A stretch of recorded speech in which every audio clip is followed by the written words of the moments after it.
The countdown is on. Everything you need to get the edge at the end of the market day. This is The Close.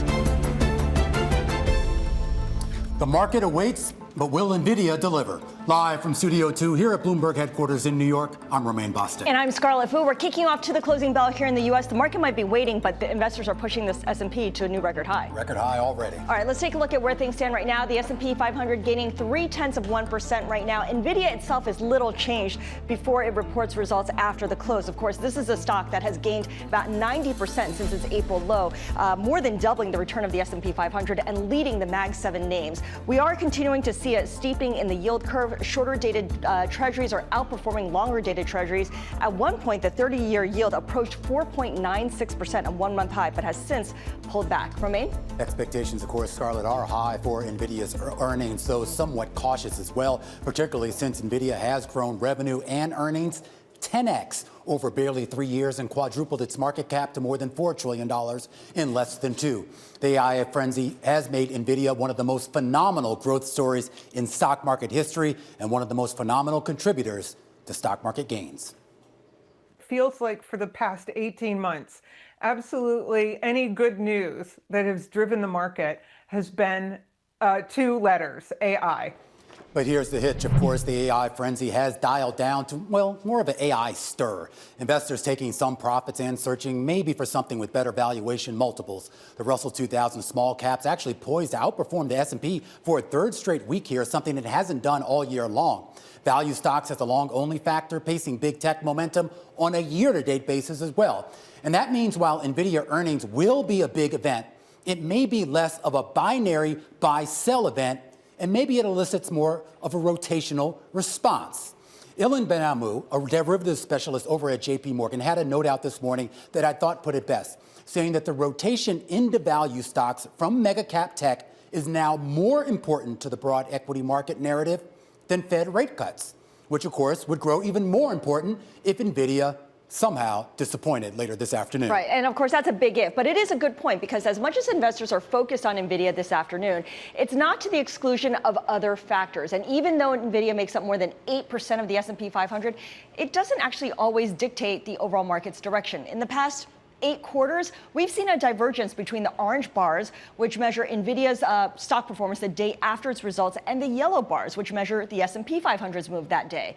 At least half the time, they've moved in different directions, most notably last August. And here, well, you can see it. Nvidia stock took a dive. It fell more than 6% because its earnings beat was not a blowout.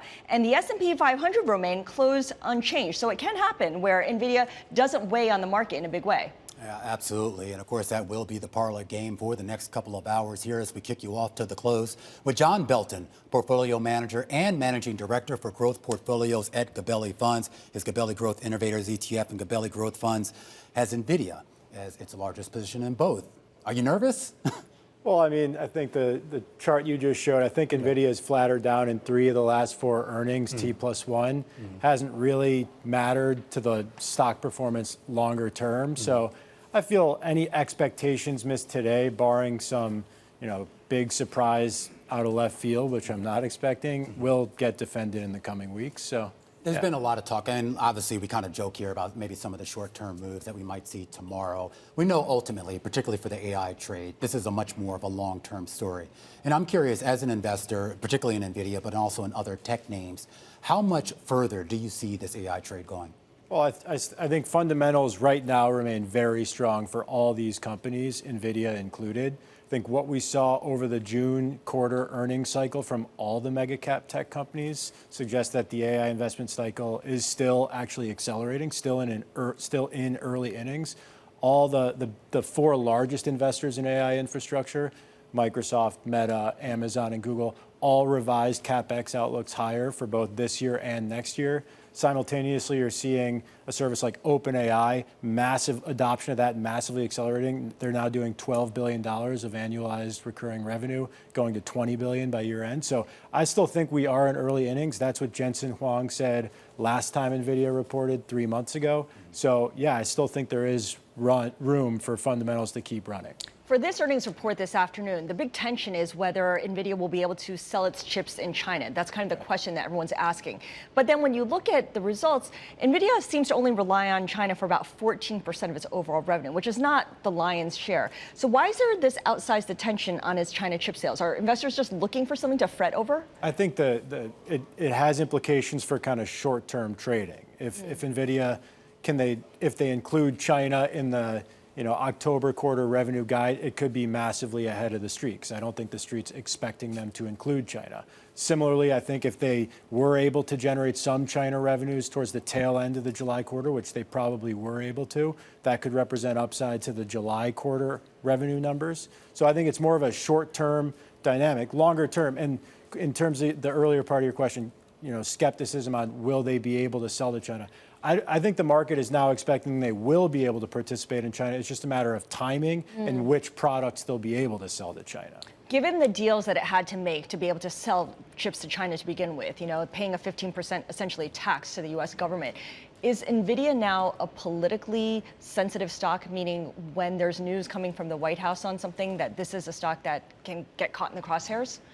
Yeah, it's a bit of a touchy subject. I think Nvidia has become a very important company. I think it's pioneered this new technology that has incredible potential across many different industries.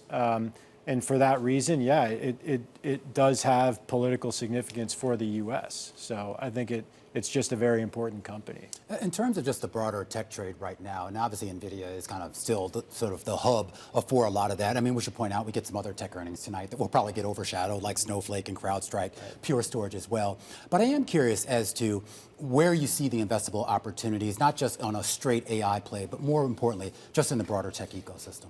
Yeah, I still think this infrastructure build out for AI is still very early. So we like some of the infrastructure names that are going to participate in the build out, some of the electrical equipment companies, some of the HVAC companies, and some of the power management companies. I just think as time goes on for AI, to get comfort in the duration of that growth story, we're going to need to see a broadening out of use cases. What we've seen so far is digital advertising, digital media, massive commercial use case that is already operating at scale. I think large language models seems to be a second commercial use case that is starting to scale. That's very encouraging.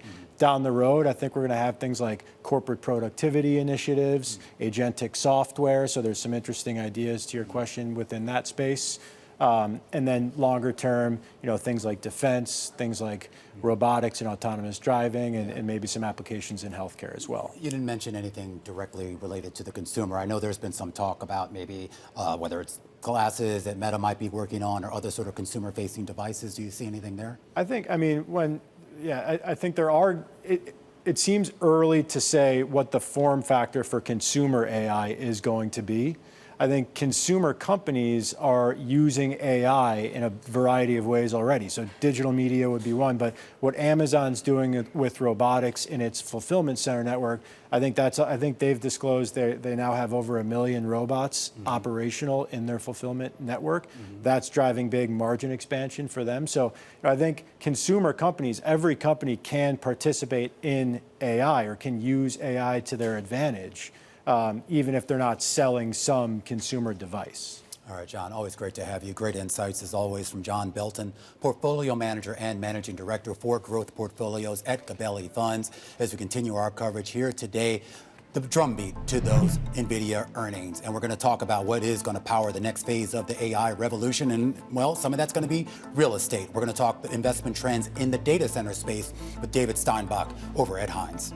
Plus, we're keeping all eyes on Nvidia. We're going to wrap up today's price section. You laughed at that. In anticipation of those results with Sarah Kunst, Managing Director of Cleo Capital. And we're also going to talk robotics. We're going to talk to a company, Miso Robotics, that is using Nvidia's chips. The CEO there, Rich Hull, he's been on before, and he's coming back to talk about how that partnership is helping them develop their latest kitchen robots. All that and more coming up here on The Close. This is Bloomberg.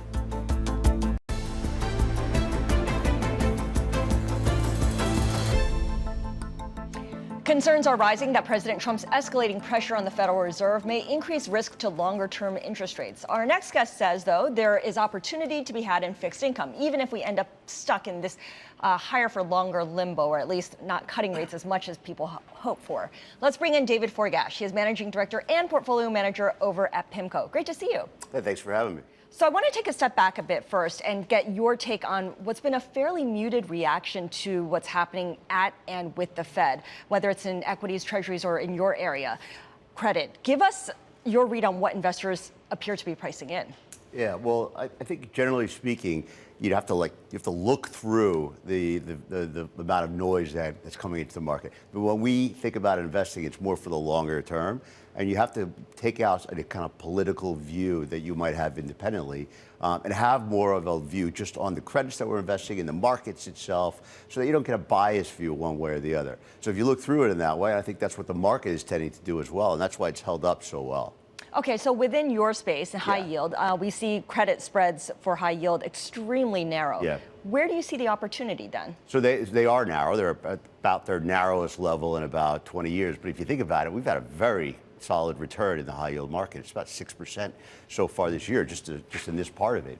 But it does get much trickier here. So, I mean, there is definitely cause that you have concern for spreads widening, but it's a lot of single name risk. In other words, we're starting to see borrowers have more flexibility, putting out PIK loans and more dividend deals to try to take some money out of the market for the companies.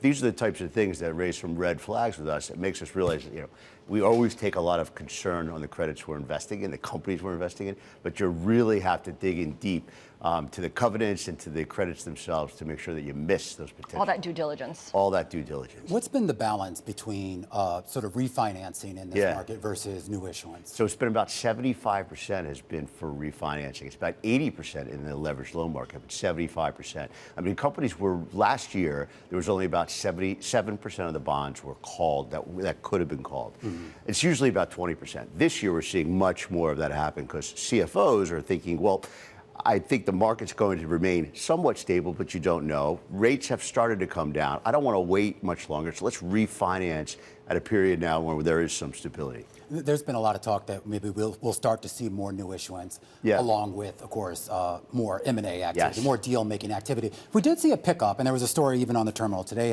where we're tracking it like $1 trillion on M&A activity so far this year, which I think surprised some people. Yeah, I mean, I remember speaking to you last, and it was very slow, the amount of M&A. We expected it to pick up much sooner into the year, but there was a lot of concerns at the time with tariffs and trade, slowing economy, and then obviously the new administration. So now it's become much more clear to a lot of companies that there is more of an allowance to combine, to have M&A, which is good overall for a lot of these companies because they take out costs, they're able to combine together. Sometimes you saw one last week where it was a large retailer buying a smaller distributor.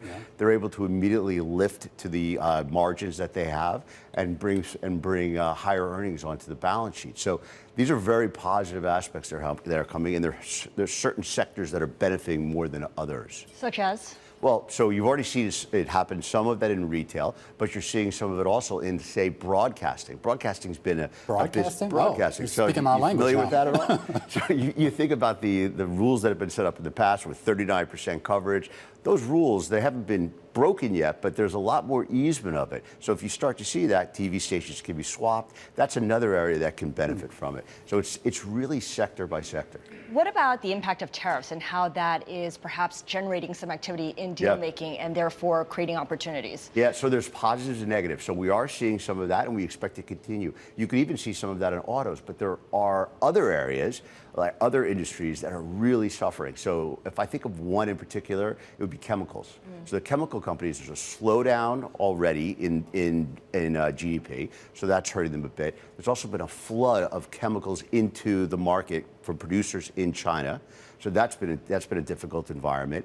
And then in the end product user, there's just been less demand. So chemical companies have been seeing more downgrades and upgrades. You have to be careful about the credits in that. And we have less focus on it as far as from investing in our portfolios. As far as for other investors coming into this space, are you seeing them more interested in buying, I guess, single company issues or more of a more repackaging securitization of something so broader? securitization is done very well. The Yeah. form of securitization that's most prevalent in the markets that we're in is CLOs, and CLO demand has been very high.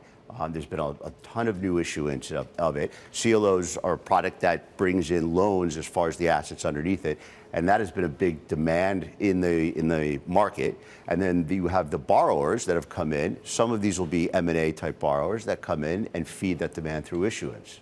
All right, David, always great stuff. You and your team, basically the best in the business out there. David Forgash is Managing Director and Portfolio Manager over at Pimco.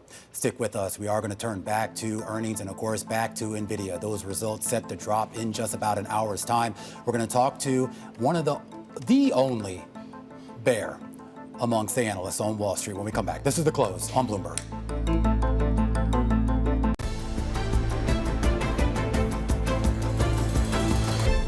Let's get right to our top calls. Big movers on the back of analyst recommendations, and we start off with Krispy Kreme. D-Nut, JP Morgan downgrading to underweight.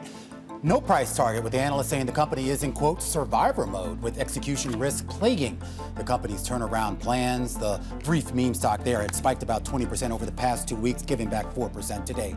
Eli Lilly up next. HSBC upgrading the stock to hold, boosting the price target to 700 from 675. Analysts cautiously hopeful about Lilly's position in the obesity drug market as long as it stays disciplined on price. That stock, which popped 6% yesterday, giving back 0.5% today. And finally, CoreWeave. Cantor Fitzgerald initiating coverage of the AI cloud play with an overweight and a 116 price target. That implies about 25% upside from where we stand right now. Expectations that the company's efforts in AI model training and infrastructure should pay off in a big way. Those shares up about 5%. And those are some of our top calls. We're going to stay in the AI space and, of course, turn to the granddaddy in that space, and that is Nvidia. The shares fractionally lower ahead of their earnings coming after the bell tonight. More than 80 analysts track this stock. 71 have a buy rating, and 1 has the equivalent of a sell. That person joins us right now. Jay Goldberg, analyst over at Seaport Research Partners. And Jay, taking a look at the numbers here, we're talking about 50% growth expectation on revenue, 50% growth expectation on earnings. For any other company, I would say that would be phenomenal. What's giving you pause? So my concern is that they've done so well for so long. It's just getting harder and harder for them to keep things going, right? I've never told anyone to short this. I think it's more of an underperform. And I think they have underperformed in my sector for the last few months, right? They've just gotten so big, it's tough to keep the hits going. And it's, you know, and so it's good company, it's great products, but like there are just limits to how big they can grow and how much longer they can keep this going. It gets to the idea, though, and I mean, I think a lot of people feel that way. Of course, a lot of people are also looking at the stock and feeling like, okay, they don't want to miss out. But we've talked a lot in this show about the idea that most investors are trying to find a broader sort of entry point in this AI trade. And I am curious that when you look at Nvidia and how it has sort of dominated this space, do you see that broadening out, or do you see that trade altogether just sort of shriveling? Yeah, I think that's definitely one of the big problems with the AI trade this past few years has been how tightly it's tied to Nvidia. I do think there are other beneficiaries of it. It's still a pretty small pool, but I think AMD and Broadcom are both big beneficiaries here. Broadcom in particular is really well positioned. I don't think people fully understand that story. Whenever Nvidia loses share today, it's to someone who is using Broadcom to bring a chip to market, usually one of the hyperscalers. So there are other beneficiaries here. But I think we really need to see more compelling use cases for AI, a broader spreading of AI utility into sort of new areas before we can really spread out this trade more. Is there anything that that would prompt you to change your mind on the stock based on today's earnings report or what Jensen Huang could say in the earnings call? Well, it's always tough when Jensen speaks because he's so persuasive and so charismatic. I really want to believe everything he says. But right, I have to turn on my analyst reality filters. And I think the things that I'm really watching for most carefully today are like this is the sort of inaugural quarter where we have a lot of Blackwell volume in the numbers, right? Blackwell is a new product. It looks pretty good. How well is it doing? How's it tracking next quarter? Another big concern we have is around margins. Like, what are the gross margins for this? Blackwell looks like they've indicated it's going to trade below corporate gross margin averages. Is that going to continue? Will they have learning effects where they start to get better with their margins as the product matures? Or will that learning curve take so long that we are already into the next product before this one gets to good margins? So those are the areas I'm looking at. Also, I want to hear if he has any sort of new use cases for AI. He's really good about painting this big vision of what the future of AI will be. But the things he talks about, he's sort of been talking about the same things for the last few calls. So I want to know what people are doing with Blackwell that's any different than what they were doing with the previous version. So Jay, you pointed out that there are better companies maybe to go in on for this AI story, like Broadcom, like AMD. What are the leaders of those companies saying when it comes to use case and answering some of those bigger questions that you have? I think the idea is sort of around having reasonable expectations about what you want to do with this. There's certainly a camp of people who are buying into the AI story because of some big grand vision where we have artificial general intelligence and happy dancing robots. Maybe we get to that someday, but no technology has ever been adopted in a perfectly straight line, especially something this big. So I think there are going to be ups and downs to this adoption cycle. And so you have to sort of make your bets, make your plans accordingly, sort of to be a little bit more flexible and a little bit more reasonable. It's not always going to be up and to the right. And I think we see that with like AMD. They're not saying they're going to overtake Nvidia anytime soon. They just have to keep executing and sort of slowly chipping away at this product, at this problem, getting better and better. Broadcom also is just very capable, not just in sort of GPUs and accelerators, but also in networking and a host of other areas. Yeah. So a bigger approach helps. Well, it's kind of fitting you bring that up because, of course, about a week from today, I think Broadcom actually is scheduled to report. And I am curious. I mean, part of the problem with the Broadcom, at least in the most recent quarters, has been the feeling that they aren't articulating their AI strategy as well. I mean, we know a lot of these trades run on narratives and they run on storytelling, and Jensen Huang has been a master at that. What can Broadcom do better to get its story out there? I think for Broadcom, the story will eventually just be borne out by the numbers, right? Broadcom, over its history, with Hock Tan as CEO there, has just had a tremendous track record. He is not as charismatic as Jensen, or in a different way. He's charismatic in a different way. Let's put it that way. But he is just been a ruthless machine when it comes to executing on his plan and finding and growing cash flow and sort of finding value in his companies. So I think that will be borne out by time. And I think personally, I think we need a little bit less sort of story in AI and more tangible proof points to really, for it to become real for more people and for it to really matter. All right, Jay, really a pleasure speaking with you. Jay Goldberg, analyst at Seaport Research Partners. He has a sell rating on Nvidia, and he is the only one of the analysts that we track, of the 80 analysts that we track. And I thought his comments about Broadcom was interesting. He's not the first analyst to actually say that as well, that to really keep an eye on them. All right, well, coming up, data center is central to Nvidia's imminent earnings report. We're going to break down the AI boom's impact on real estate with David Steinbach of Hines next.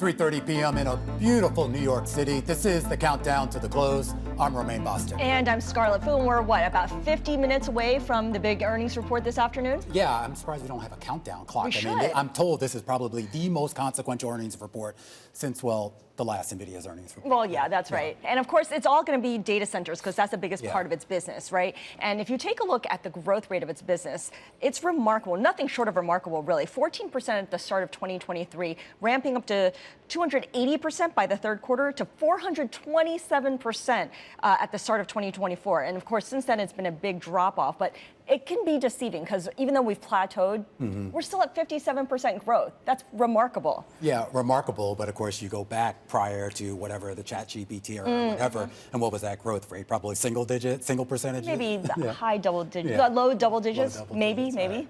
All right, well, let's dig a little deeper into the impact of the data center deluge, those chips that go into data centers, especially as we await earnings from Nvidia, one of the big drivers of that boom. We're going to talk about the real estate angle here. Joining us live on set is David Steinbach. He is global CIO of Hines, which is one of the largest private real estate investment firms. David, great to speak with you. So there's the chips that go into the data centers. We won't ask you about that, but we want to talk to you about the actual physical data centers, the facilities housing the IT infrastructure, the servers, networking equipment. From where you sit, do you see any kind of immediate cause and effect between NVIDIA's commentary on demand for its chips with the supply of data center facilities? So great question, and we've been done data centers for a long time, and it's interesting to see how the space has evolved. Years ago, when we were doing them, the customer were mainly the banks, and the scarce resource was mainly the building spec. Today, the customers are mainly the hyperscalers, and the scarce resource is energy, as we all know. And so that real shift has affected pricing, it's affected where you can do data centers, it affects some of the supply. But the constraint in the system right now is not the physical real estate itself, it's power and it's access to it. And that's really the thing driving pricing for where you can put the data centers. So where does that leave certain markets? Which markets are in a better position to house some of those data centers versus those that shouldn't be considered? It really depends on where you are in the world. So in Europe, there's a different dynamic. The way the utilities are regulated and power access is given is very different. So areas such as in France, UK, Ireland have all had different elements. More interest on the continent now of Europe versus before it was a bit more focused on Ireland and UK. Here in the United States, the grids are much more distributed in terms of how power is accessed. Places like Texas have been very aggressive in trying to get power and be very easy to get power interconnects to. So it's, again, very, very location dependent. Bottoms up. I am curious about what you are seeing in terms of pricing. And I think the last time we had you on, you talked a little bit about how some of the pricing that you've seen in this space is, at least from an investor's perspective, your perspective, not necessarily attractive. Well, I'd say the last 24 months, I think that there was a significant focus and drive by the hyperscalers to get access. They were trying to nail down locations, try to nail down access, because they knew, I think they could see the constraints coming. And so there was a very much almost a going on offense to be ready for a game that was going to be underway. That created a dynamic of pricing that got pretty aggressive. And that we have felt pull back some, but that doesn't mean that the space is, I'm not in no way, shape, or form negative on the space. It just means some of that, maybe that excitement has waned a little bit, but that's probably a good thing. Yeah. Probably does mean that actually, given I think we all believe in the long-term potential of this and the amount that has to be built, any pullback actually means you lean in. And that actually means there probably are some interesting opportunities. So it's interesting. I mean, you mentioned, you kind of used the word long-term, and this is a long-term play. And as a real estate investor, I do have to ask you just about the interest rate environment, particularly at a time when the market seems to be pricing in the idea of a long-term drop in rates, or at least a more dovish central bank that maybe, I would think, potentially be beneficial to real estate investments. What are your expectations? I think that if the Fed does drop rates a little bit, say 25 basis points, I think in light of where we've been, which at one point was a 500 basis point increase in rates, those are just small incremental changes. The bigger thing to look at for me is the longer tail of interest rate expectations and where we think inflation interest rates will be in 5 or 10 years, because when you do a real estate project, you underwrite for that duration. And so thinking about that is really important. The thing I think that's happening in the market right now, though, is because of interest rate pricing, and maybe some rates coming in will help this, new development, it's hard to make it pencil because investors are usually looking for a spread between your build to versus buy to rates of return. About 200 basis point spread is common. And so because we're not seeing that right now, the market is not developing and we're not bringing in new supply like we should. That makes it a fantastic time to be acquiring because with time, rent growth and other demand pressures will come to the market and make those acquisitions you're doing today look very smart. And it will be time to build once rental rates go up, but we're in this kind of in-between space right now. How long does it take for that to happen? I mean, you're saying that there's going to be this lull, this lag period, but I'm curious whether that's going to be months or years. Well, in some markets, we're already seeing the rent growth come through. The U.S. is about 2.5 million houses short, and in some markets, we're seeing some rent growth in multifamily. Other markets, I'll say even the best of best office projects, where there's a lack of new supply, lack of quality product, we're seeing some rent growth. So it depends on where. Some markets it's happening today. Other markets I would expect it in the coming 12 months. I appreciate the long-term view that you take on here when you're considering these projects, 5 to 10 years out. Given that there's a lot of concern about inflation over the longer term, I'm wondering what kind of scenario you're using as an assumption. Are we talking about like a light stagflation kind of environment here? It is starting to look like that is likely the scenario that we're looking at, which is more stagflation. We've done some research in our team to look back at other times like that, and you go back to the 1960s and 70s to see some similar dynamics of what we're seeing today. And in that, you see rent growth come through. And that's a little bit counterintuitive. People think back on the 70s and didn't think it was viewed as kind of a flat time. In real estate, actually, rent growth came through. We've got the evidence to show that. So that does inform how you want to underwrite deals today, and really looking to rent growth as a driver of value creation. I do want to circle this back to NVIDIA and AI, not so much from the AI trade, but this idea of how the geography in this nation has shifted. We've talked a lot about how, down south, we've seen a lot more migration down there, which of course has helped your real estate businesses in those areas. There's been also a lot of talk about how AI is also reshaping that geography. A lot more companies located outside of Silicon Valley, outside of New York. And I am curious whether you see that tech trend, whether it's data centers or the physical consumer products, or even just the incorporation of companies, aiding that migration to the non-traditional areas. Well, I do think San Francisco is going to be a beneficiary, and I think we're already seeing some of that on the real estate side, and we're making acquisitions today in the Bay Area, and I think there's some interesting buys there.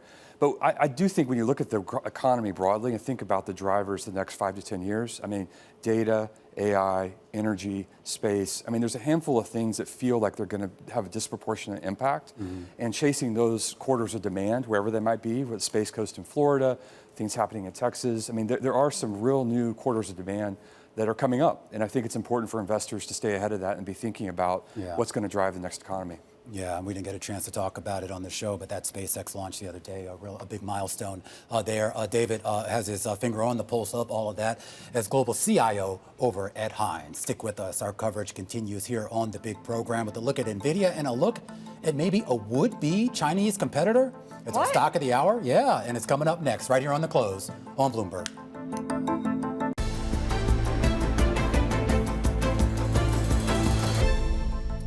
All right, it's time now for our stock of the hour, and we're doing something different today. Taking a look at a Chinese company, Cambricon. Shares of the Chinese chip designer surging over there in Asia after the company reported record profit for the first half of the year. This all because of China's crackdown on U.S. chips and how it may actually be benefiting homegrown companies. Carmen Reinicke joins us right now, Deputy Team Leader for Equities, to talk a little bit more about a stock that, quite frankly, I didn't hear about until just a few hours ago. So what do we know about this? Because there's been a lot of talk about NVIDIA, its ability to sell in China, and more importantly, whether Xi Jinping and the Chinese government necessarily want NVIDIA to sell in China. Yeah, so this is actually a really interesting thing to look at right before NVIDIA reports earnings later, because something that investors are really watching is the China market, what is available to NVIDIA, what it sees as demand in China. And what this signals, Cambricon shows that companies like Alibaba, Chinese national companies, are using their own homegrown chips. So they're taking, the encouragement of Beijing, and they're seeing increased demand locally. So that could factor into what NVIDIA sees for their own, future there. Alibaba being like a hyperscaler equivalent of what we have in the U.S. Is Cambricon, the equivalent of NVIDIA in China, or one of the smaller players? Where does it fit in? I think it's a smaller player. I think we would call it maybe more like an AMD or a Broadcom. I mean, Huawei is the biggest one that we hear about, with when it comes to Chinese chips. But it's interesting to see these kinds of results. And Cambricon actually even shouted out NVIDIA in its results and said that they really do see intensifying competition overall in the chip market, but that NVIDIA does have the clear advantage here. So it's definitely still a player in the space. Well, there's also a question, too, of the performance of these chips. And there's a lot we don't know, at least here on the U.S. side. The idea has been for quite some time that it was NVIDIA or bust, that if you really wanted to run at least the really large language models and really get to that point where you can get to inference, you needed effectively, if not the Blackwell chips, certainly the H20 chips. Mm-hmm. Do we have any sense that what Cambricon is doing, or some of the other chip makers like Huawei in China, are, if not at the level of that H20 chip, getting close to it? I think the thing that's interesting here, though, is like post DeepSeek, we realized that, their models that are just as competitive can be built on chips that aren't as good as NVIDIA's chips. So even if these companies aren't quite getting close, or they're getting close to the H20, that is competitive. And especially if they have pricing advantage, which they might have locally, I think that that's something that, local companies are going to be looking at. So we'll see what happens. I mean, NVIDIA is likely, continuing to develop chips in this space, or it's not just the H20. We've been hearing about a B30, which would be a sort of scaled down version of their Blackwell chip. Obviously, that would require more licensing from the government, but there's a long road ahead. So we're looking at the share price right now. This is in Asian trading. It's listed in Shanghai. There's no ADRs for this company, is there? I mean, if American investors wanted to invest in it, they couldn't, could they? No, there's no ADRs for this one. It's ticker 603019CH. For those. Just rolls off the tongue. All right, Carmen Reinicke, thank you so much. She covers everything for us here at Bloomberg News, certainly everything in the equities world. And Romain, we are what, T-minus 25 minutes?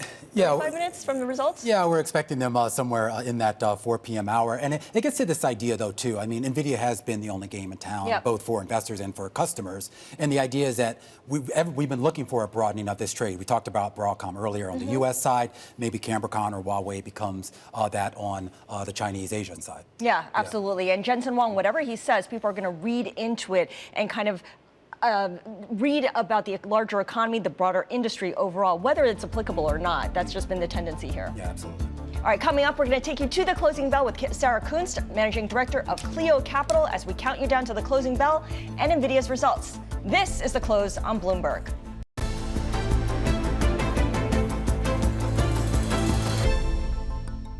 Fundamentals right now remain very strong for all these companies, Nvidia included. I think what we saw over the June quarter earnings cycle from all the mega cap tech companies suggests that the AI investment cycle is still actually accelerating, still in early innings. I still think there is room for fundamentals to keep running. John Belton over at Gabelli kicking us off to the close, a big owner of Nvidia stock. That stock in a holding pattern ahead of a big earnings report in just a matter of minutes. Yeah, and of course, because it makes up 8% of the S&P 500 and about 10% of the NASDAQ 100, whatever it does will have a big sway on the overall market. As you mentioned, not doing a whole lot at this moment, and the S&P 500, up by 0.3%, good enough for a record high. What's notable is the Russell 2000, small caps, outperforming once again. You had a great stat earlier about how this has gone on for a little bit now. Yeah, it's gone on for a little bit, and I have to kind of give a hat tip. Folks over at JP Morgan had a great note out this morning kind of talking about this rotation that we've been seeing into effectively something, I guess, more value. The idea that tech valuations are a little bit stretched, and people are looking something that offers a little bit more value, and that's been a beneficiary to small and mid caps. Yeah, and we're seeing the VIX tamp down also below 15, so we'll see how that all changes with this big earnings report in a few minutes. And absolutely, and just even though we are seeing some of that rotation, that doesn't mean the tech trade is over. In fact, you go back to almost 3 years ago, November of 2022, and you look at what has led the markets higher here in the U.S. and worldwide. It has been the AI trade, and it has been primarily Nvidia. Sarah Kunst joins us right now. She's managing director over at Cleo Capital. She's been tracking this trade and investing in it as well. And Cleo, I know expectations are always high heading into an earnings report like this, but there are some people kind of looking at this as maybe an inflection point. That those triple-digit growth rates that we have seen in revenue and earnings for this stock, that's kind of behind it. And the question now is, where does that growth settle in, and what growth rate are investors going to be comfortable with?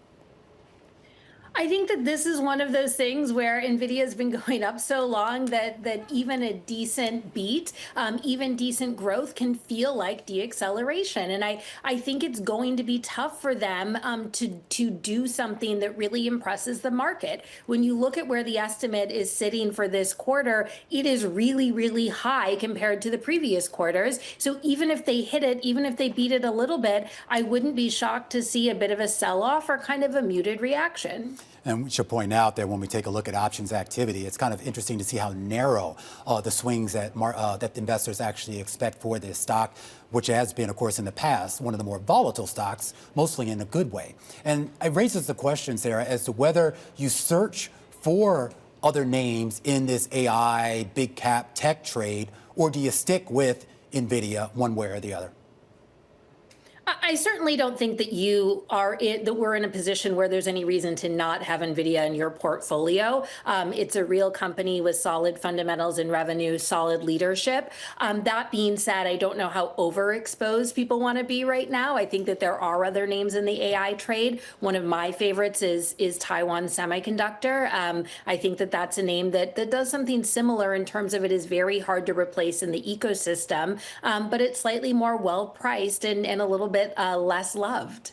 Romain was talking about the shift, the rotation to smaller cap stocks where there might be some more value. Is there a combination of value and growth in the smaller company groupings?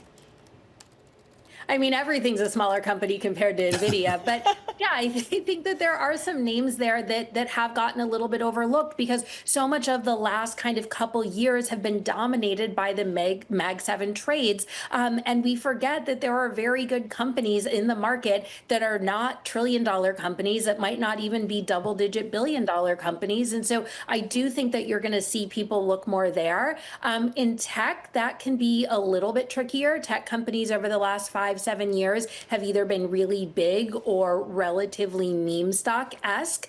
But I think that in other sectors, yeah, you're seeing more people look at the small caps. And just a reminder, we're about 25 minutes away from Nvidia reporting results for the quarter that ended. For some companies, there's just this tendency to read through it to the specific technology or the overall sector or the overall economy. And that's happened here with Nvidia. Is that appropriate, or have people gotten carried away with that idea that it is kind of the be-all, end-all for the entire tech sector? Look, the stock market's not the economy, and Nvidia is certainly not either. That being said, I think that it has driven so much of the market up, and it is so much of the index that there is a little bit of confusion there. I also think people have really poured into Nvidia over the last kind of this year because of the uncertainty, in DC with the federal government, with the banks. And so there's just a huge desire right now to say, where do you put your cash that you can sort of trust that it's not going to be really impacted, and Nvidia for a lot of people has been that bet. There's been a question going forward, too, about kind of national importance of a company like Nvidia, or on the Chinese side, companies like an Alibaba or Huawei. This idea that what's happening in AI right now isn't just about business and economics, that there is a national security component. And there's been a lot of talk about whether the government, the U.S. government, should be taking stakes in some of these companies like they have already said they're doing with Intel. Do you anticipate that we could see more of this on the U.S. side? And if so, why? I think that there was a note out earlier today from somebody in federal government saying that Nvidia is not a target for that. I don't love that. I think that you want businesses. America has done very well with businesses that are able to grow in the way that best suits them and not sort of be beholden to central planning. The Chinese model works for China. I don't know how well it will work for the U.S. And I think making that jump sort of uninvited by the companies could have some really negative externalities. And so I don't love that. At the same time, DC is saying, no, you're going to see more of that. And we are in a moment where, what the White House says seems to be the law of the land. So I'm sure that behind the scenes, investors and companies are starting to really think about what's the upside, because whether or not you want the federal government as a shareholder, you might be getting it, especially if you've previously taken bailout money. All right, Sarah Kunst, Managing Director over at Cleo Capital, counting us down to the closing bell, and more importantly, counting us down to earnings from Snowflake, from Pure Storage, from Urban Outfitters, from HP, from CrowdStrike, from Five Below, from NetApp, and yeah, Scarlett, from Nvidia. Yeah, that comes a little bit later on, so there's a a drum roll leading up to it. Who is the investor relations people that schedule their earnings for today? They wanted us to be able to talk about something until Nvidia results came out, right? I was just looking at volume in Nvidia shares right now, 32% above the daily average. So that just gives you a sense of the anticipation, even if the stock isn't doing a whole lot at the moment. Yeah, absolutely. And of course, that could change in a big way. And we talked a little bit earlier that the big moves in the market might not actually be from Nvidia. It might be from some of its would-be competitors and some of the other ancillary names in this space. Yeah, whether it's AMD, whether it's Broadcom, they've been brought up a couple of times as good adjacent companies, maybe alternatives to Nvidia. All right, stick with us. We're going to break down all of today's market action, but more importantly, we're going to fill you in on what Nvidia has to say with the global simulcast that starts now. The Closing Bell, Bloomberg's comprehensive cross-platform coverage of the U.S. market close, starts right now. And right now, we are 2 minutes away from the end of the trading day. Romaine Bostick alongside Scarlett Fu, taking you through to that closing bell with a global simulcast. Special coverage today as we're joined by Tim Stenovic in the radio booth. As always, Isabel Lee in today for Carol Master. Caroline Hyde, the co-host of Bloomberg Tech, joining us as well here in the TV studio as we parse all of the crucial moments of the day. But forget that. More importantly here, we're pushing ahead to the big earnings report coming in just a few minutes' time. Are you talking about NetApp or Five Below? I did that joke just a few minutes ago. Which one? You did? Yeah, thank you. You know what? What's great about this? You do that joke every quarter. I do. So I can then come in and do the joke too, and I know you're going to laugh about it. I am. So yeah. Well, you know, in all seriousness, we're getting CrowdStrike, Snowflake, Urban Outfitters, HP Inc., and then yes, Nvidia, but that doesn't come till 4/20. So there is going to be a lot to talk about ahead of that drop. So Nvidia may be the star of the show, but all eyes are also going to be on Microsoft, Meta, Amazon, and Alphabet because those account for 40% of Nvidia's revenue, and altogether, those four weigh as much as 15% of the S&P 500. What's been notable is some of the big reactions we've had in certain software names and other areas of tech just on the day. I think MongoDB up more than 30% after its climb in numbers. That has a lot to do with integrating AI within your business model. How much is Snowflake able to ride that wave as well? Okay, so those are the tech names. I think it's worth noting as well today that you have the Russell 2000 outperforming the big cap indexes, up about 0.7%. That's been the case over the past month. Absolutely here, and then maybe that is part of the rotation. And I think to illustrate that point, I was just going back all the way to November 30th, 2022. That's basically when ChatGPT came into the public's consciousness. 20% of the gains in the S&P 500, the points, 2,500 points higher than where it was back then. 20% of those points coming from Nvidia alone, pushing the S&P to today, yet another record high, up 15 points or 0.25%, 6481 and change. The Dow Jones Industrial Average up 0.3% on the day. The NASDAQ Composite and the NASDAQ 100 each up about 0.1% on the day. And the Russell 2000, as you were just mentioning, Scarlett, outperforming yet again, up 0.6%. A pretty broad-based move, too, when it comes to stocks within the S&P 500. 343 stocks gained. They were to the upside today in the S&P, 158 stocks lower. All right, let's take a look at the IMAP, the 11 sectors in the S&P 500, a lot of green there, led by energy, which is up by more than 1%. Tech was the second best performer, gaining 0.5%, followed by REITs and consumer staples. The sectors that finished in the red, they finished pretty much little change. Industrials, healthcare, and communication services. All right, well, let's go to some of the stocks that were in the green today. Caroline mentioned MongoDB. Shares just soaring today, actually the most ever going back to its IPO in 2017. The company did report second quarter results that came in much stronger than expected.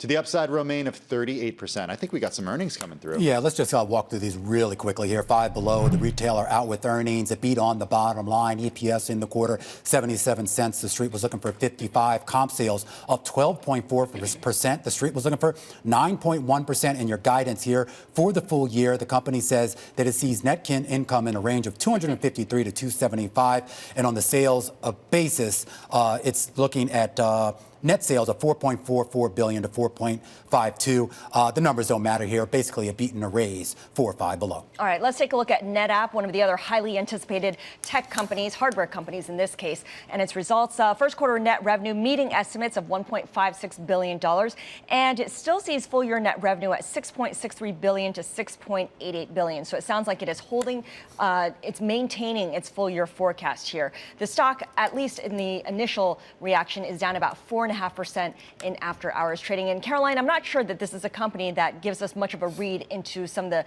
bigger, trendier parts of the tech ecosystem. Where it certainly hasn't caught a bid over the course of the year. We're down about 3% so far year to date when you think about comparing it to the 35% that Nvidia has climbed. But look, this is still about database. This is still about managing your data, and it's one to watch. The company's CEO, George Kurian, saying in a statement that by helping customers modernize with cutting-edge and cyber-resilient storage solutions, they've taken the lead position in the all-flash market. He says he's confident in the company's ability to capitalize on this momentum and deliver sustainable long-term growth. Shares in the after hours down by about 6%.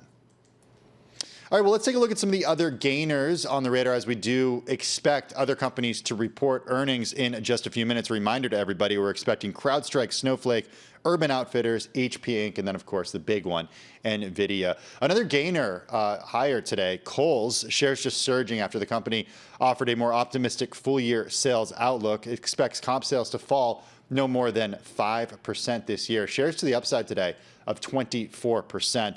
The company did see strong performance from back-to-school categories. Its latest results suggest that recent moves, for example, focusing on fine jewelry, improving women's wear, are helping win back consumers. And finally, here's a statement from the company. We thank our guests for sharing your voices and love for Cracker Barrel. And we said we would listen, and we have. Our new logo is going away, and our old timer will remain. The guy leaning on the barrel, right? I guess he has a name. I didn't know this. What was his name? Old Timer. Oh, okay. That seems kind of on the nose. It's a little rude, right? Yeah, okay. So, well, investors cheering this. It's up 8% today. What else is there to say? Our great national nightmare is over. yeah, just until the next one starts, Romain. Yeah. Sure. All right. What do you got, Isabel? Slim pickings for me with stocks in the red, but let's start with JM Smucker. Shares are down by 4.5%. This comes after the company's first quarter adjusted EPS and volume declined more than expected. Net sales also underwhelmed. Up next is Abercrombie & Fitch. Shares are down by just 0.5%. The company boosted their annual guidance, but the midpoint of their EPS and net sales range slightly trailed estimates. So its namesake Abercrombie banner missed on sales, but Hollister beat. I must say that Abercrombie has really gotten great. My friends and I now shop there. Lastly is Fortune Brands. FBIN is the ticker. Shares are down after Truist Securities downgraded the stock to hold. So Fortune Brands is a home and security products company.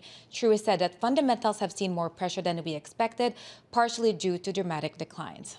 All right, and we keep an eye on yields here. The yield curve continues its steepening, though we did see a yield drop across the curve, mostly on the low end, down 6 basis points for your 2-year yield, and on your 30-year yield, only down about 1 basis point. Scar. Okay, we have earnings out from HP Inc., the ticker HPQ, and we can tell you for third quarter adjusted EPS 75 cents, beating the consensus estimate by 1 penny. Adjusted operating margin 7.1%, slightly below what analysts were looking for. In terms of the forecast, the company sees fourth quarter adjusted EPS of 87 cents to 97 cents. Analysts were looking for on average 91 cents. So the higher end of that range certainly above the consensus estimate, and that is perhaps what investors are reacting to there, with the stock up about 6.4% after hours trading. Another stock up in the after hours is Snowflake. Shares surging by about 8% as we speak right now. The company out with results saying that second quarter adjusted diluted EPS coming above estimates at 35 cents. Second quarter revenue at $1.14 billion. That beat estimates of $1.09 billion. As far as that outlook goes, the company sees fiscal year adjusted operating margin at 9%. They saw 8% third quarter product revenue at $1.13 billion. The estimate was for $1.12 billion. Snowflake sees fiscal year product revenue at $4.4 billion, saw $4.33 billion. The estimate was for $4.34 billion. Once again, shares in the after hours higher right now by just about 10%. And it's interesting that Snowflake is up on the day, and we've seen it actually being up 30% year to date. Think about the private sector competitor Databricks, which is now worth $100 billion in the private markets. This is worth some $60 billion. But I'm looking at HP as well, and Romain, to this point, this is an AI story because it's AI PCs that are doing particularly well there, and you're seeing commercial adoption. And actually, PCs more broadly, way more resilient than many had thought, thanks in large part to Microsoft's software upgrade. Well, this is what I'm curious about. We've been talking a lot about the broadening of the AI trade earlier today, Caroline. We were talking to an analyst who actually said he was a little bit more favorable to Broadcom as a chip play than Nvidia. But also, where is the use case here? I mean, when are we going to start to see real use cases for this AI in an investable way? Is it already there? Are we seeing it and we're just not paying attention to it? Where? I don't know. You tell me. If you're a student, maybe you're using it, AI. You know, I actually did use it today. Yeah. This is I don't know if you guys know this, but we actually get access to some of the AI tools recently, and have you not done your training, Tim? I did the training. Are you not using ChatGPT every time that you're about to go on air and you're amalgamating your notes and you're understanding? So this is a true story. I was actually looking for a Bloomberg economics statistic, and I found it through ChatGPT. It sent me to the Bloomberg economics article. There are other chatbots at Bloomberg.com. Yeah, it worked really well. You didn't search for it on the Bloomberg terminal? I did search. You did, for using it, yeah. the generative AI product that has been defined. All right. Put him on the spot there. How come I always get myself in trouble? That's just what happens here. Look, the big one is coming in about 12 minutes. That's Nvidia, 420. We are going to be glued to Bloomberg TV and radio, as you all should be, for instant analysis and insight as those numbers cross. Until then, we'll see you tomorrow, same time, same place. Maybe we'll be at the U.S. Open, so I don't know. Maybe guys. not same place. Maybe not. Okay. All right. That's going to do it. We'll see you later. Stick with us. Our coverage continues here on Bloomberg Television as we await those earnings out of Nvidia. The market expecting pretty solid growth, 50% on the revenue side, 50% when it comes to net income as well. A full slate and a full conversation across in the investment landscape, including a look into robotics, wearables, and everything in between. This is The Close on Bloomberg. The countdown is on. Everything you need to get the edge at the end of the market day. This is The Close. Welcome back to The Close and our special coverage of Nvidia's earnings. The world's largest chip maker and inarguably the most important contributor to U.S. stock market gains since ChatGPT grabbed everyone's attention 3 years ago. It's set to report second quarter results within minutes. I'm Romaine Bostick. And I'm Caroline Hyde. And as we wait for Nvidia, Caroline, let's take a look at some of the other tech names that just reported, including crossing the wire right now, CrowdStrike. Yeah.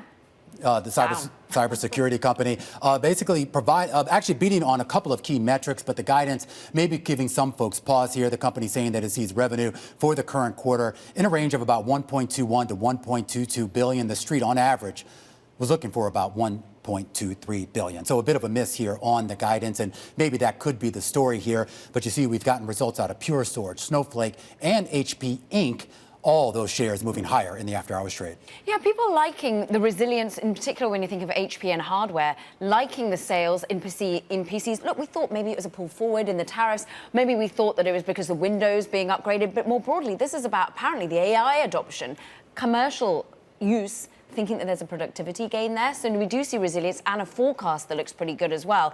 It's interesting, though, that CrowdStrike misses on its forward-looking guidance. Snowflake, big move, up 12%. So significant growth there when you're thinking about the use case of the underlying data that all these companies are sitting on at the moment. Normally, Caroline Hyde is the co-host of Bloomberg Tech. She's going to be sticking with us here on The Close for the hour as we await those earnings out of Nvidia, along with Caroline. Mandeep Singh, who is our global head of technology research at Bloomberg Intelligence, also here in studio too as we await those results. And before we get to Nvidia, I do just want to get your take on some of the other names that have just crossed the wire and sort of what jumped out at you most.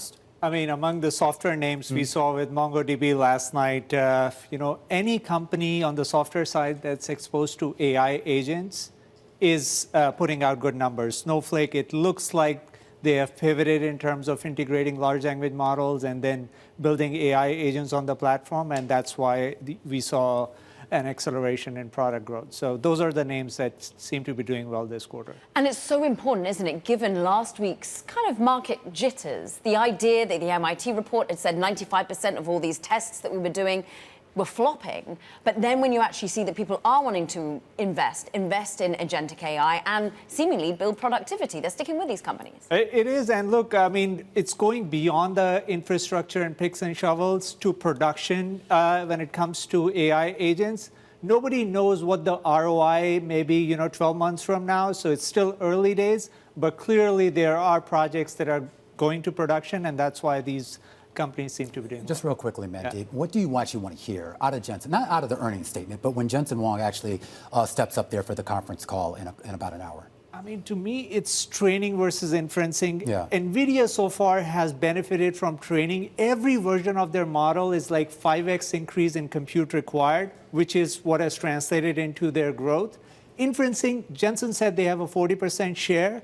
So when it comes to the use of their chips, I want to see how much that token count is growing, because Google is the only one that has shared the token count growth, 980 trillion per month. Microsoft has also shared token count. But we know Google is TPU driven. They don't use Nvidia. So from that perspective, I really want to see how much inferencing share has grown for Nvidia.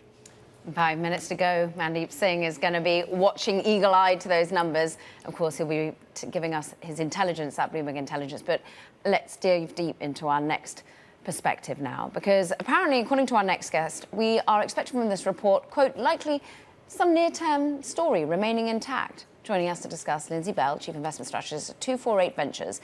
You own shares of Nvidia, a very, very small allocation to your own personal investment. But I'm thinking more broadly, as you're consulting for businesses, as you're thinking about the stickiness of Nvidia as the most valuable company in the world, Lindsey, how much does Jensen have to beat and raise here? How much do we think about the future trajectory, not just of Blackwell, but of Rubin? Yeah, you know, I think he has to beat the whisper numbers, and we're looking for about $55 billion on revenue in the third quarter. That's the whisper number. So I'd like to see the outlook come in better than that. But I do think it's really important because it's not just is the AI spending boom going to continue. This is a story about the U.S. economy in the near term, too, because tech has played a critical role in GDP growth. We saw that in the last couple quarters, and we're going to need that to continue while other companies translate into AI, into their workforces and into their businesses. So I think it's a really important business going forward. When we talk about, I guess, how Nvidia certainly didn't build this ecosystem, but they've been the focal point of it for the last couple of years. Lindsey, how does this broaden out? I mean, no one is doubting that AI is here to stay and it's going to have a meaningful impact on our economy and our markets. But how does it broaden out?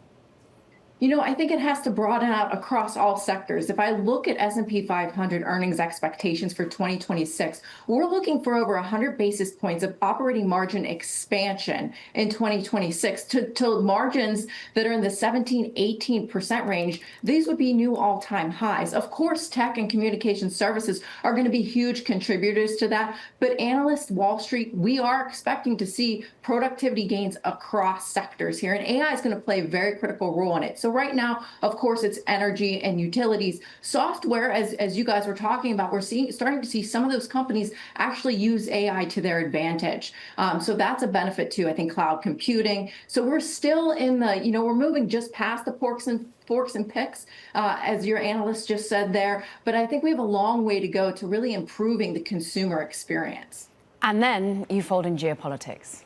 How much are you going to be digging into the numbers when it comes to China exposure, China growth, and how much that's forecast by Jensen Huang and indeed the rest of the street?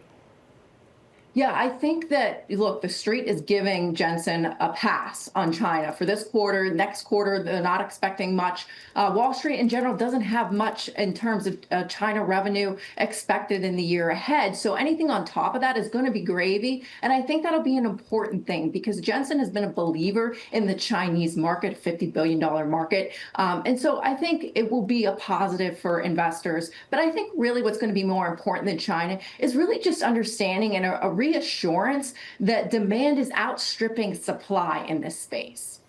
All right, we're in conversation right now with Lindsey Bell, Chief Investment Strategist at 248 Ventures. She's sticking with us as we await those earnings out of Nvidia. I've talked a lot about the percentage growth that we're talking, but you talk about historically, you go back just a few years ago, this was a company generating maybe $10 to $20 billion in revenue per quarter. None of us can pronounce it properly. That's going up to about $50 billion. It now, is. Based on expectations right now, which is a behemoth, a $4 trillion company, $46 billion in revenue. That's what the street's expecting. That's insane. And since then, people have been flocking to have Jensen Huang sign their T-shirts. And they've been wanting to get a little bit of the magic that he's brought to the world of generative AI. And it's whether he can deliver that magic in the face of geopolitical tensions, whether he can deliver the magic in the face of a $4.4 trillion most valuable company valuation, and how he manages to basically live up to what has been hype. We've had some of that hype pulled back in the last week when it comes to actually applications of that generative AI, the MIT report, for example. There's been a lot of talk about the exposure to China. We should point out revenue from the broader China area is only about 15% of revenue, 13% of revenue. But there's a big concern that if they're not able to sell the H20 chips or any other chips, any other advanced chips in that market, that could be a ding on valuations. And will he speak to a Blackwell-like product going to China? The B30, that's where everyone's attention has so far been trained because President Trump himself hinted at it, saying, I'm expecting Jensen Huang to come back and want to renegotiate on that. Remember, the US government now takes a 15% clip of any H20s that are indeed sold. The question is, the information report said they're stopping their suppliers. Is that because of lack of demand? Is that because everyone wants the next better product? And would that be some sort of Blackwell architecture that is then managed to be sold into China? And as we talk about the idea of the importance of Nvidia to this market, we should point out it's kind of been a mixed bag in terms of the market reaction to their earnings. Last few quarters, it's kind of like the next day reaction has been down, then up, then down, then up. It's not really been a linear straight line, despite the fact that if you do a long-term chart, of course, we know that it is kind of a straight line. And how much of that is because you've had outsized retail implications in previous iterations? We know, according to Goldman Sachs' reports, that actually the retail stake in this name, has been pulling back the amount of exuberance around it. Institutional remains very committed, and we know the market cap has continued to improve. But this is a company that whiplashes on the original headline, but then you do the dig deeping, and then you hear from Jensen Huang, and he steers us as to the longer-term forecast, whether that remains resilient. A lot of volume right now here in the after-hours trade. The shares up about 1% as we continue to wait those earnings. Those earnings now crossing the wire right now. Nvidia saying that in the most recent quarter, it reported EPS of $1.05 per share. I'm going to get you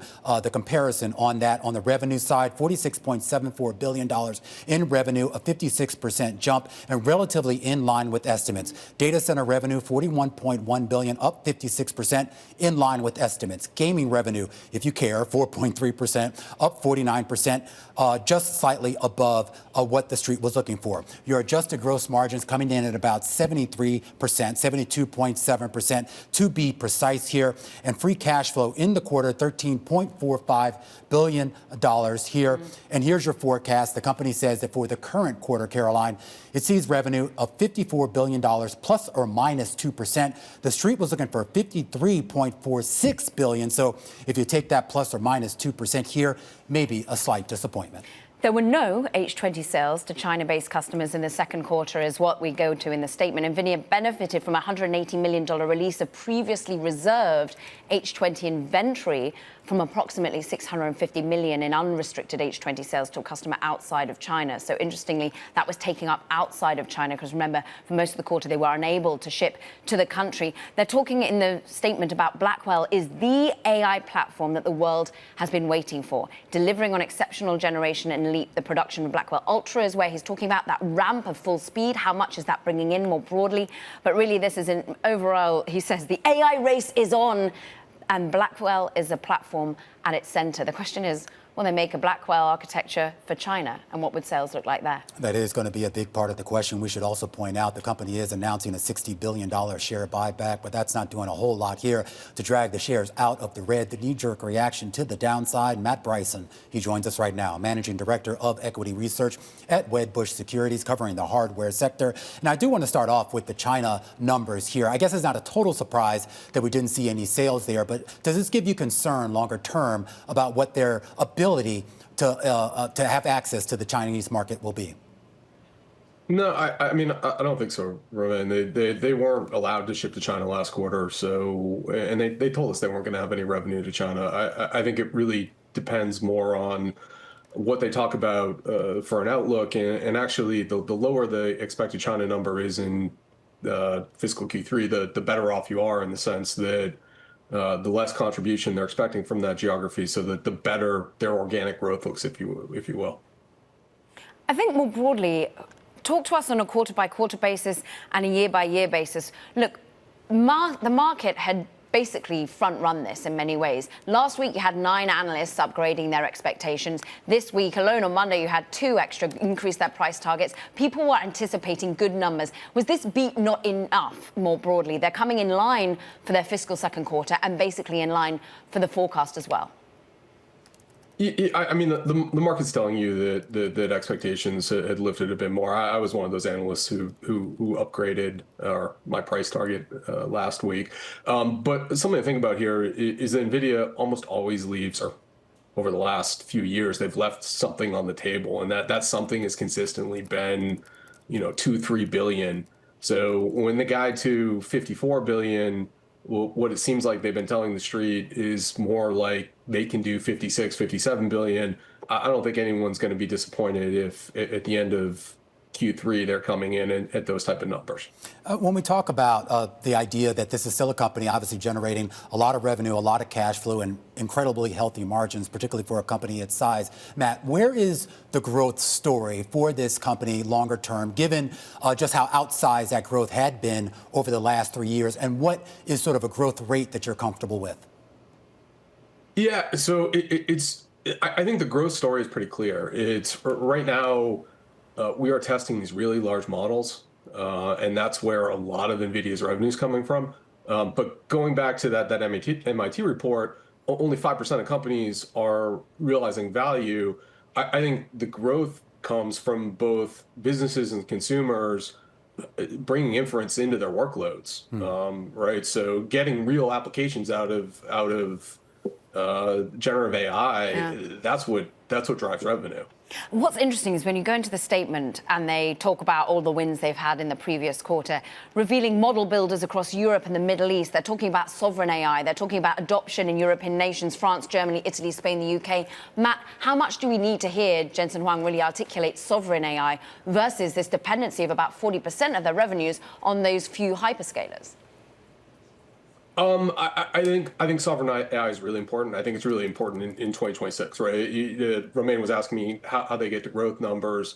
I think they can do well over 30% growth next year, and I think sovereign's really an important part of that. I think Jensen talking to that is important, but I also think that people have made those commitments. The part of the reason that Nvidia, is kind of a safe investment here is there will be more model building next year. There will be more data center spend next year. The real question is, by the time you get to the end of 2026, do we begin to see those inference applications show up to drive more data center investment as well as more consumer investment? And I think that's where 2027, 2028, those legs of growth come from. All right, Matt, great stuff. Matt Bryson, Managing Director of Equity Research at Wedbush Securities. We should point out, you see the shares lower on Nvidia, down about 2%. AMD also moving lower. Taiwan Semi, its ADRs here in the U.S. also moving lower. In fact, the entire chip ecosystem starting to take a leg down, and we're actually seeing futures on both the NASDAQ and the S&P also dipping into the red here, erasing the gains from earlier today. Still with us, Lindsey Bell, Chief Investment Strategist at 248 Ventures. Lindsey, look, too much in line, not enough of a beat coming in terms of their fiscal second quarter and their forecast. What is interesting is that they are not putting within their guidance, within their outlook, any H20 shipments to China. So how much are you going to be listening out to what the next iteration is, whether it's a B30, whether it's some sort of new offering to China, if indeed at the moment the Chinese government is saying, we don't want your H20s? I think that's absolutely going to be part of the story. Jensen Huang is going to have to address that on the conference call. And what I'd like to note is, while the stock is down, it's not down as much as options markets thought it could go. There was a potential for a 6% move here. So I think once we get the conference call going, this stock could potentially turn around. We've seen that happen in the past, but it's absolutely in the year ahead. It's going to be about innovation. It's going to be about continued growth and an AI revolution and boom that is able to continue. So I think that he's going to be able to tell that story in a way. And I love that you pointed out the sovereign AI story, because he likes to point to these other areas of revenue growth, even though the hyperscalers do account for about 40% of their revenue. So I think there's a bigger story to tell here, and I think he's going to do a great job of doing that in the call. And that is, well, one of the reasons, of course, why so many people gravitated to this stock, not just because of the business itself, but more importantly, how it's been run. When he gets on that conference call at the top of the hour here, Lindsey, there are still going to be a lot of questions about statecraft, about the government involvement in the chip sector here in the United States, about the competition, potential competition, I should say, maybe coming out of China. I know it doesn't necessarily have to be a worry per se, but I do wonder how you think he will try to navigate investor expectations with regards to it.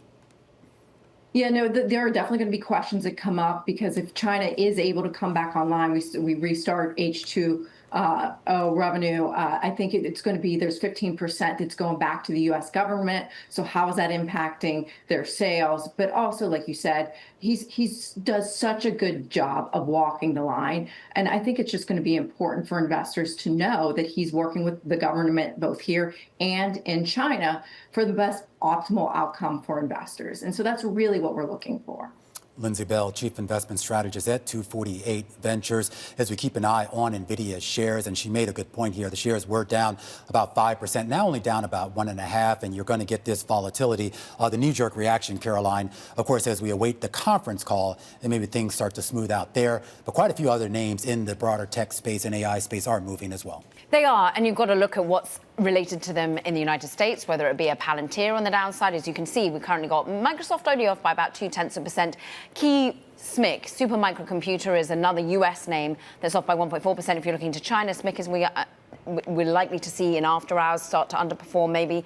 But CoreWeave, remember, CoreWeave is a key one that is all about offering of cloud and more compute more broadly. And they, of course, are a big buyer of Nvidia chips, so CoreWeave's on the downside too. And I just love this board here that we have up. If you have a Bloomberg terminal, you can actually run the function yourself, and you can see the concentration right now of NVIDIA's revenue amongst these four companies. Those four companies alone making up somewhere around 40% of its revenue in the most recent quarter. A lot of questions about whether that concentrates even further or whether it even starts to broaden out. That's also the big question for the AI trade writ large, and our Bloomberg opinion columnist Jonathan Levin has been writing about this for quite some time. And Jonathan, when you take a look at the broader market, particularly over the last 2.5, 3 years, if you will, and how NVIDIA has basically been kind of the all or nothing catalyst for those gains. Is this it? I mean, have we kind of reached the peak of that trade?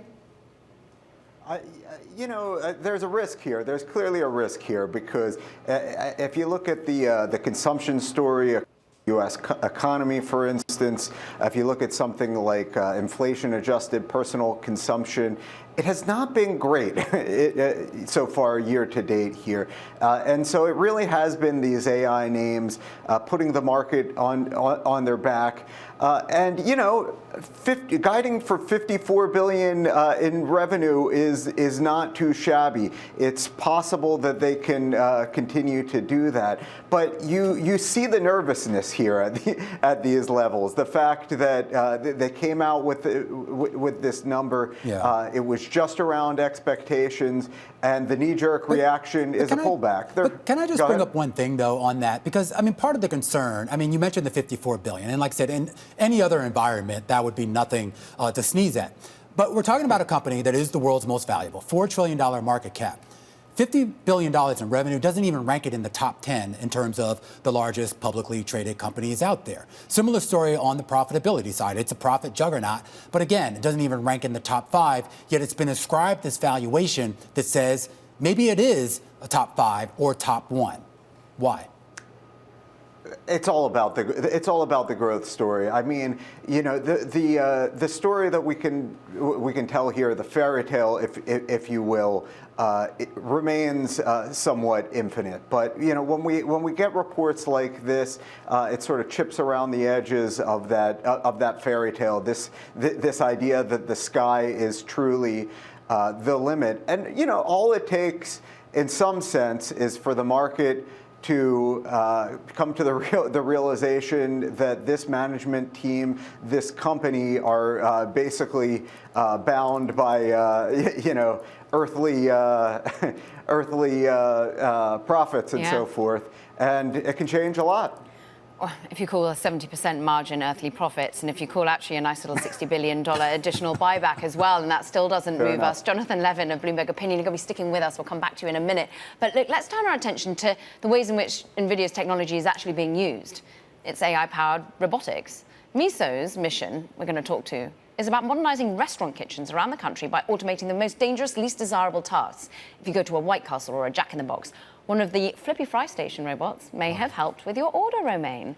Miso Robotics CEO Rich Hull is joining us now because, look, you are using NVIDIA's technology. You are using some of the work that they've done to be able to bring data sets to robotics more broadly. Where is the growth story in that? I'm looking at the numbers, and you're seeing just a 3% growth more broadly in the automotive and robotics side, $586 million, nowhere near data centers. But the growth trajectory for the future is there. Yeah, I think you're right. I mean, obviously, NVIDIA has solidified its place in the center of the AI ecosystem.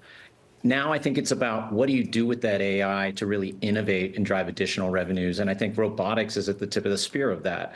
Robotics is really a force multiplier for AI, and NVIDIA is really right at the center of that as well through things like the collaboration that they're doing with us at Miso that really combines kind of the best of AI and the best of robotics into what we are calling physical AI. It's where AI meets the physical world. And obviously, Jensen has been very vocal about what he thinks the opportunity is in AI. He's called it a multi-trillion-dollar opportunity, the biggest industry of our lifetime. And so we're thrilled at Miso to be part of that right on the leading edge with NVIDIA. You're using NVIDIA Isaac Robotics platform. I mean, there are hundreds of other partners that are using robotics and their technology more broadly. You're doing it in the restaurant case. But I'm interested as to how the money moves when you're actually helping drive the innovation in some ways by getting that underlying technology into the real world. Do you pay NVIDIA? Are you technically a customer? Or how much is it as a partnership? It's a great question. NVIDIA looked all over the restaurant technology space, and when they lined up all the players, they chose Miso and only Miso. Because really what we do is we're the first mover.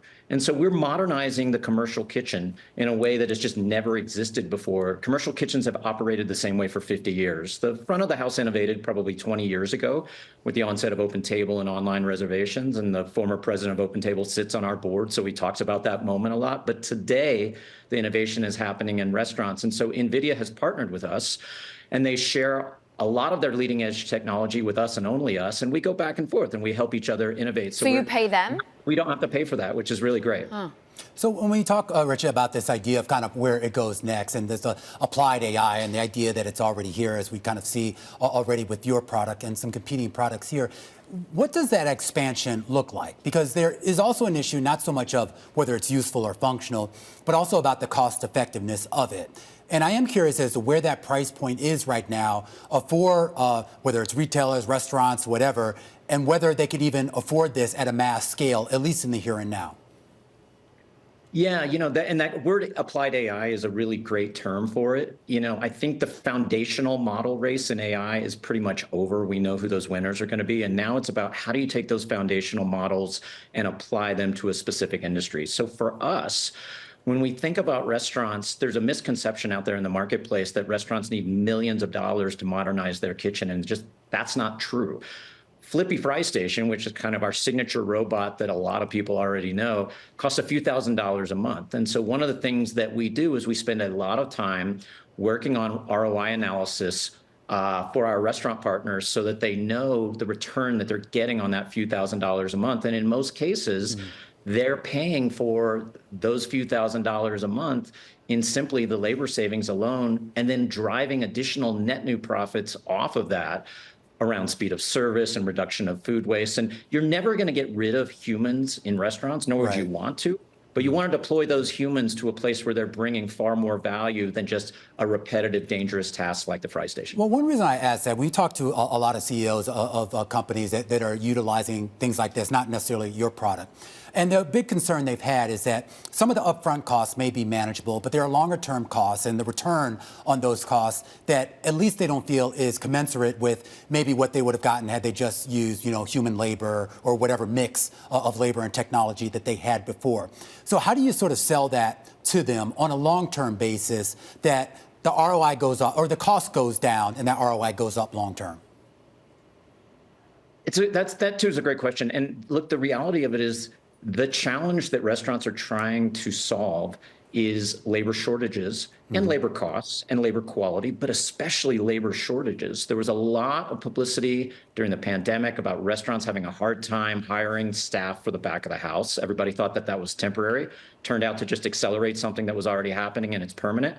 And with birth rates being so far down, there's just not that many teenagers to work in their first job at the fry station. And so you really have no choice but to automate that if you want to survive at scale in the restaurant business. So it's not necessarily about long-term ROI. It's just long-term survivability. Yeah. Really what they're trying to solve for. And that creates a lot of tailwinds for us in the market. All right, well, Rich, a great point. Got to leave it there. Rich Hull, he's the CEO of a company called Miso Robotics, of course, partnering with Nvidia. And as he said, AI is here. It's applied AI. We are moving into the next phase of this trade. And that next phase is probably going to include AI-enabled wearables. Our own Mandeep Singh of Bloomberg Intelligence saying that Alphabet's Made by Google event just last week could drive demand as its AI models make progress on pairing with other tech. Now, our next guest, he has a Chinese company. They just lit up Times Square for the global launch of their AI-enabled eyeglasses. Zoro Shao is the global general manager of a company called Rokid, and he joins us here in Studio 2, and I believe wearing said glasses. How are you? Hi, great. Thank you. I'm Zoro Shao. when we talk about the glasses that you're wearing, yes, how useful are they for just regular people? What would I use this for? Yeah, I used for right now. I use for to translation.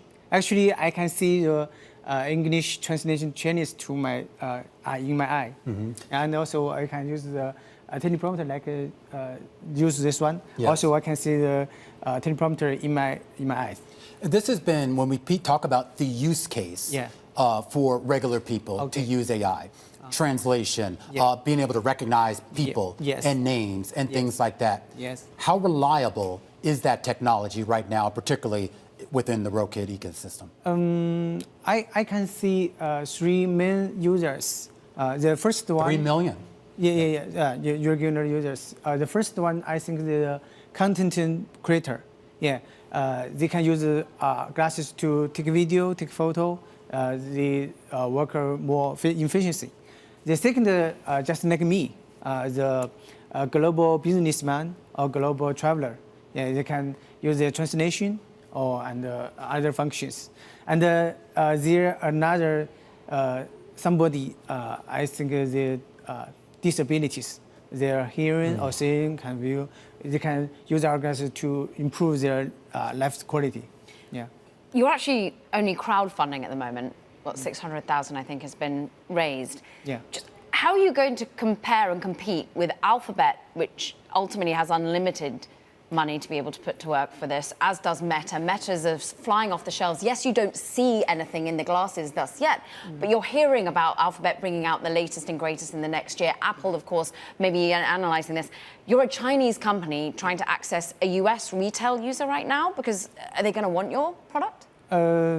This is a good question. I can say I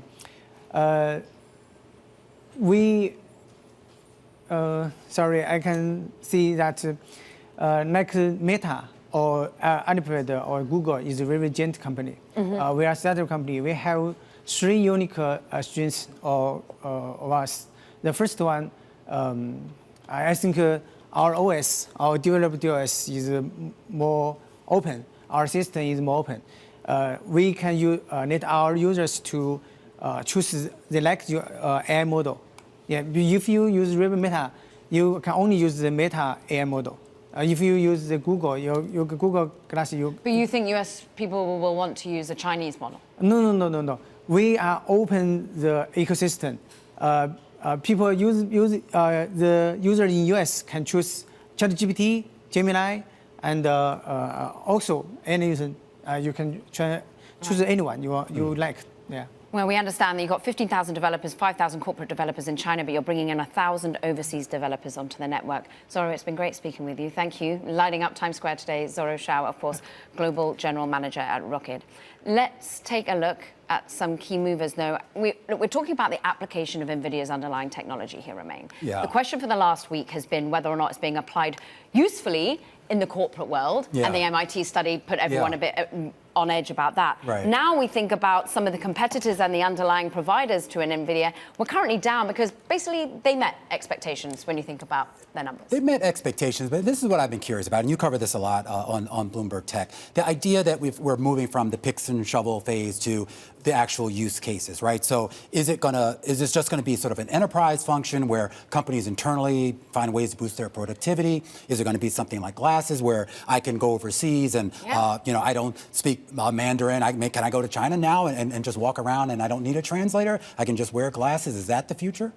That's Mark Zuckerberg's future. And that's certainly why he wants to win the superintelligence race, because he thinks that we're all going to be interacting so much more with large language models, with generative AI, whether it's going to be on our bodies and in terms of hardware. That's why they're plowing into that particular part of the business. It raises another question, and I want to bring Jonathan Levin back into this conversation, our Bloomberg opinion columnist. It raises a lot of question, too, about the difference between real applicability of this technology and the hype behind it. And she mentions Meta and Zuckerberg. I feel like they've done glasses before, so I'm a little confused as to where we're going now. But is there an investable case right now, Jonathan, for a practical use case, particularly on the consumer-facing side of this technology?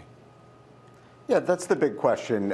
So in the near term, we know that there are extraordinary things going on all over the place, but there's, basically one massive company that is making a ton of money off of it right now. For so many others, the question is, okay, you're showing me things that I didn't even think were possible like 4 years ago, but how are you going to monetize it? And then the next question subsequent to that is, for all of those companies that aren't even directly involved in this business, it could be, your neighborhood store or whatever. Are they going to somehow reap extraordinary productivity gains through all of this? Probably a lot of that stuff is years and years in the future, and probably, we're going to go from mass hype to a little bit of a trail of disillusionment in the Gartner hype cycle in all of this before we get there. But the fact that we can still dream about this stuff really does wonders for valuations. Are the glasses you're wearing right now, are those smart glasses or just regular ones, Jonathan? I wish they were smart glasses. Otherwise, I would have smarter answers for you. You're smart enough at the moment, Jonathan. I mean, in the here and now, I think what more is at the key issue and at the heart of investors right now is how much we're seeing geopolitics affect the business of these companies. It's only been a week since we understand that the US government is taking a 10% stake in a chip manufacturer because they want to make it domestic in focus. Limitations in terms of exporting into China. And at the moment, so negative are they on the outlook for this that Jensen Huang has not baked in any way to future guidance what H20 sales might be. How much do you think companies are having to really navigate a very difficult context for analysts to get their head around, and indeed for us to really plan out what demand ultimately looks like? Yeah, it's so tricky, and I think what's trickier still is the fact that the uncertainty around geopolitics is really bad, but from a rate of change standpoint, it seems to be getting modestly better, and so the market has sort of treated it thusly. It really seemed like the peak of the uncertainty was that early April tariff move. And there have been totally wild things that have happened in the interim, but it feels at the very least like the uncertainty, the sense that anything can happen with your supplier base and even your customer base, that has, the volume on that has turned down a little bit. So at least we're moving in the right direction here. Stock of Nvidia right now not moving in the right direction if you're long it. Jonathan Levin of Bloomberg Opinion sticking with us. But now let's turn our attention to sort of the impact this is going to have. We've talked about whether it's on you wearing smart glasses, but what about you in the workforce? A new study from Stanford showing that AI is disrupting that workforce, making it harder for entry-level workers to find jobs in fields like software development, like customer service. Joining us now to discuss, Dr. Kelly Monahan, Managing Director at Upwork Research Institute. You lead the research on remote workforce strategies. It's so interesting when you talk to CEOs at the moment, we're not just hearing about generative AI being offered in their applications and in their offerings to customers, but it's how they're adopting it in their own workforce and how they're trying to basically minimize future hiring potentially, or indeed enhance productivity. What are you seeing, Kelly? I think the one thing that I'm seeing a lot is I think AI is being used as a scapegoat to explain a much broader labor trend that has actually existed over the last couple of years. I think AI is actually an accelerant right now to some of that pullback that we're seeing, especially in software and tech. And I saw the Stanford study, and I think the one thing that's really important to keep in context is the software and tech industry is such a small sliver of the actual labor market. If we look more broadly, we heard the gentleman before, the restaurant industry, hospitality is actually in a labor shortage. And so I think we're over-focused right now, to be honest with you, on the impact it's having on tech. And it's going to impact tech first, just like robotic process automation did, just like the internet boom did. We're going to see those entry-level roles begin to be disrupted and then over time evolve, because the technology is going to actually make that bar much higher to go into and be able to enter those professions. Okay, so at the moment in the here and now, we talk a lot about disruption within customer services. We even hear about those in coding, and time again, Sam Altman saying, look, GPT-5 is really great if you want it to code alongside you. But where next? What is the next area of concern, or indeed of uplift, and indeed into your network's name, Upwork? Yes, absolutely. So I think if we look only at the full-time labor markets, we may be missing the broader trend that's happening here. So part of the longer term trend that we've seen in the labor markets is that companies right now, in the midst of much uncertainty, need agility and they need to really be able to hedge their bets. And one of the best ways to do that is actually begin to look at alternative talent pools, the freelancer market. And so what's interesting to me is I look at our data on the freelancer platform globally, we're actually up right now in customer service. We see greater demand in virtual assistants as well. And so what I think is happening to some degree is as AI is putting some pressure, companies are also beginning to look at the freelancer labor pool as a way to start to build this AI human collaboration, to really begin to hedge their bets and navigate this uncertainty. That raises the question, though, about the idea of their longer-term commitment to this. When you look at that type of utilization on your platform, am I reading too much into that to say that some of these companies are maybe still a little bit on the fence? Is this just kind of dipping their toe into the water and hoping that once they actually do see a return, maybe they look for something more permanent? I think it's a great question. And I think time will tell, to be honest with you, of where we see an actual rebound. My sense, though, is after looking at the organizational design and labor markets, I think we're actually going through a pretty profound structural shift. We know in many ways we've seen some of the softening occur, like we've mentioned in software and tech and like the Sanford study found. But I think we actually have greater demand emerging, whether that's coming from the content creator economy is actually feeling a lot of this growth. And they're very bullish on using AI tools.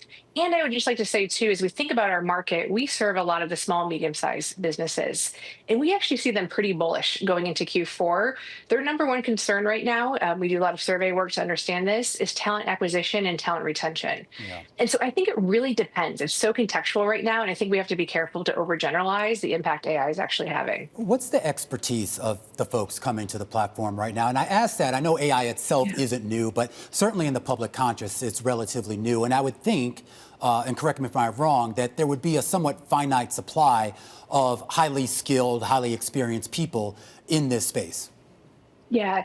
So one of the very first things that we're seeing continue to grow, to be honest with you, is machine learning. And as you mentioned, machine learning has been around for a while. So we have very highly skilled populations that have been on our platform for a while, choosing to work differently because they've been skilled. And I think one of the things that most people don't realize is our labor market and really freelancer markets that are servicing skilled work actually are 2 times more likely to have a post-grad degree. And so in some ways, if you're highly skilled today, you're able to work alongside of AI, you've got a post-grad degree, you may be choosing flexibility and the ability to do that and work on your own schedule and actually in many ways probably earn more wages as you're able to command your own rate. And so I think there's a shift going on. Again, I think there's optionality and choice happening for those that are highly skilled. We know 52% of Gen Z, as an example, is choosing to engage in some level of freelancing. 1 in 4 Americans right now are actually engaged in some level of freelancing. And so I do think this is a broader trend and signal we have to pay attention to. Again, time will tell if we have a rebound in some of the entry-level full-time hiring, which I don't think is a bad thing. I think these could be 2 complementary parallel paths that would be very good for the economy. Kelly, I want to bring it down to the here and now, which is we're all obsessing about Nvidia's numbers. We're obsessing about whether or not there is hype built into the application of the compute that Nvidia provides. From your perspective, is there hype built into this labor market? It's a great question. And if I'm going to be honest with you and frank, I do think there's a bit hype. You know, if we actually look at the numbers and we look at the labor market, we've seen small slivers of some structural changes and growth directly attributed to AI. I think this is going to be a long-term transformation. It's going to take time for organizations, just like the MIT study that came out, showing that many organizations are struggling to figure out where to fit AI and whether or not they're getting the ROI from it. I do think this is going to materialize and create new value creation. I think the opportunity here isn't just efficiency and productivity. I think the real challenge here is how do we actually create new value from this technology? I think that's where a lot of leaders' heads are at. And that's not going to be a today or tomorrow fix. That's going to be a longer term horizon before we actually begin to see that full labor market shift and evolution and ultimately that new value companies can create. Dr. Kelly Monahan, Managing Director over at the Upwork Research Institute. A great look here at the job market right now when it comes to the AI trade. And speaking of that trade, Nvidia shares down here in the after hours session here as we await the start of that conference call at the top of the hour. Jonathan Levin is still with us. And Jonathan, I want to bring you back into this conversation and talk a little bit more about the valuation on Nvidia, a stock, of course, that is trading at something like 40, 50 times its forward price to earnings ratio. But you wrote a column today pointing out something that I hadn't really noticed, that if you look at Costco, which a lot of people would consider a value stock, its multiples are actually a little bit worse, if you will, than Nvidia's. Yeah, exactly. You know, when I talk to people about valuations, the truth is I find it somewhat easier to defend Nvidia's valuation than I do some of these retailers, because at least you can tell an incredible growth story, and you can say, well, the multiple might look rich now, but, you know, compare it to my estimate of 2030 earnings, and somehow you magically get to something that looks totally sane. But with some of these retailers, especially Walmart and Costco, it's much harder to get there. You know, they have sort of inflected into a slightly higher growth regime, but they're basically mature companies with massive footprints. They simply cannot grow much, much faster than the economy itself. And yet we are giving them these extraordinary multiples. And in some ways, this is sort of the argument that I make in my column. That seems to tell us something more in terms of where we are from a frothiness standpoint than Nvidia does itself. Nvidia, if you're looking at a blended forward 12 months, is actually only 33, and in comparison to a Palantir, for example, it's absolutely nothing if you think about overvalued and rich, and actually it's relatively low in terms of its overall valuation on a PE perspective from previous years that we've seen gone by. I'm interested more broadly about how Nvidia lives up to expectations now when we're expecting still the growth of applications and use cases here. We are anticipating generally revenue to slow down. Then that's an okay thing because it's from a $4 trillion market capitalization perspective. Yeah, 100%. And, you know, I got to say, I'm still basically a believer in this company's story, but I do wonder about where we go over the next month. You know, September is typically a tricky month for the stock market. The end of the Nvidia earnings. Hey, Jonathan, I'm sorry. I'm just going to interrupt you right now here. I'm sorry, Jonathan Levin over at Bloomberg Opinion. Some new headlines right now coming out of Nvidia. This on some of the comments about whether the government would take a stake in the company. Nvidia has said that a request for a percentage of revenue by the U.S. may lead to litigation. Stick with Bloomberg. We're going to continue our coverage here of Nvidia's earnings, that conference call that starts at the top of the hour, and the latest headlines, Nvidia commenting on the U.S. government's involvement in taking a percentage of its revenue.